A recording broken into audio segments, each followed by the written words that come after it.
I'm ready. What up? Let's get to it.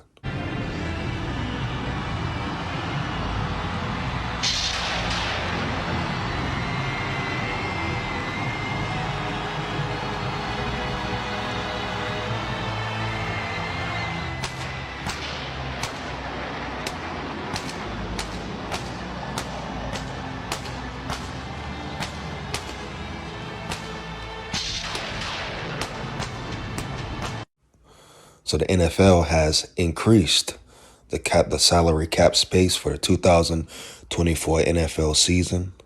I believe it was something around 220 something million. Now it's up to 255 million. What does this mean? Good news for the NFL teams, but especially good news for the Minnesota Vikings. Now we know the Minnesota Vikings have had a real dilemma as far as salary cap space, etc., etc. They haven't had a lot of room to maneuver, overpaying players, tied up in contracts from whether paying a quarterback, Kirk Cousins, too much money, whether you're overpaying veterans, keeping them around too long. But to say the least, the Minnesota Vikings have had real issues signing players, negotiating contracts, right? Put more money on the table, being able to acquire better players, more talented elite players in free agency because of that lack of cap space, correct? So this is great news for the Vikings. I believe they were going to have or had like maybe 22 something, 22 something million in cap space. Now with this increase, I believe it goes up to 37 million for the Vikings. So if Kwesi plays it smart, if he releases the right players, let certain players go, he can increase that even more. So realistically, you're looking at maybe give or take 40, 42 million, maybe even 45 million the Vikings could maneuver with. So you're looking at free agency, re-signing players. We know what's going on with Justin Jefferson, Kirk Cousins, all that drama. What's going to happen? Will they have to make a trade for Jettas, Will they have to let him go as well as Kirk Cousins? You talk about Daniil Hunter. He's a free agent, so he's probably out of there. Release certain veterans on the squad so the Vikings can create more space. They could make some noise potentially as far as free agency and free agency signings. So that extra that extra 10 mil could go a long way for the Vikings this offseason, dog. So I'm sure it's a lot of players who would love to come play for the Vikings organization, right? I mean, shit, it was ranked number one, as far as player attraction, et cetera, et cetera. So it's definitely a attractive spot. But guess what? You don't have the funds. You don't got the guapino. You're not going to get no players to come play for you, dog. But if we want to break down what the Vikings should do, you're probably going to have to let Daniil Hunter go. That's even more free money. Kirk Cousins, you're going to have to let him go, man. We know this story has been long and drawn out. At the end of the day, it is time for Kirk Cousins to get out the building, dog. No way around it, right? No disrespect, man. It is what it is. Now, Justin Jefferson, in my opinion, you re-sign him. Give that man his money, his bread. Now, don't go crazy. Don't get ridiculous with it. But Justin Jefferson has earned the money. Whatever he gets, he has earned it, dog. So if he wants to be one of the highest paid or the highest paid, I think he deserves that. Yeah, I really think he deserves that. Why not, dog? He's proved it, right? He's proved himself. You're talking about the best receiver in the NFL, arguably, dog. Top 5 player in the league and at any position, dog.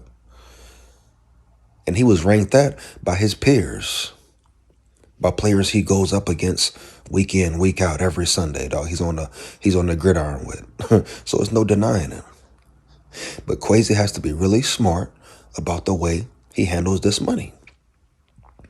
You're going to have to make at least one splash, in my opinion, whether it be interior offensive line or the interior defensive line, right? Oh yeah, free agency, you're gonna have to have one big signing, dog. If the Vikings want to continue to compete, you know, well, I'll get to that video later, but they're gonna have to decide. Quasi has to decide. Like I said numerous times, Quasi's gonna have to pick his poison. What does he want to do? What area does he want to attack? We've heard the whole rebuild, competitive rebuild. Which direction does Quasi want to go in, dog? Which direction do the Wilfs want to go in? It seems like they're finally waking up to the fact that Kirk Cousins will have to be out the building. But how do they really want to structure and build his team, dog? That's the ultimate question.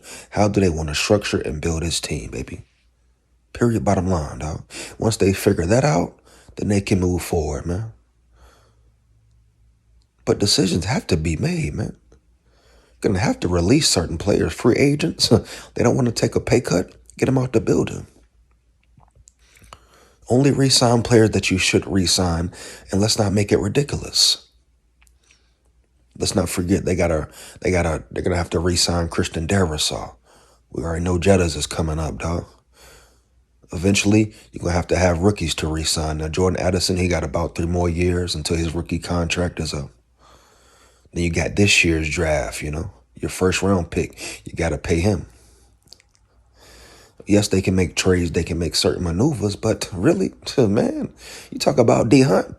You can't really get nothing for D Hunt now at this point in the game. No. If they was going to try to work something with D Hunt, they should have did that during the season. Made a trade happen mid-season before the trade deadline, dog. So did they handle the Danielle Hunter situation correctly? Maybe not. Because what happened? They kept D Hunt, didn't make the playoffs. That was the main reason they kept him around, right? Because they thought they could compete. Kirk got hurt. They had a little run, but it collapsed. It was a major fault, and everybody was left, crestfallen. You understand me? You dig my drift, though? 1,000, bro. So they handled that Danielle Hunter situation wrong if they're going to let him walk out the building. Now, if they plan to re-sign him, they want to compete, they want to keep him on the defense, all right, cool. Pay the man.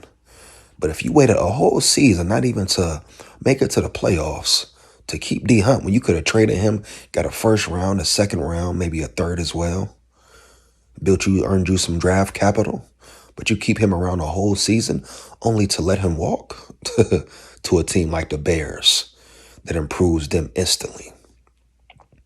To a team like Jacksonville, improves them instantly, correct? So this is an important offseason. I've been saying it even before this offseason, dog. This is year 3 of the regime.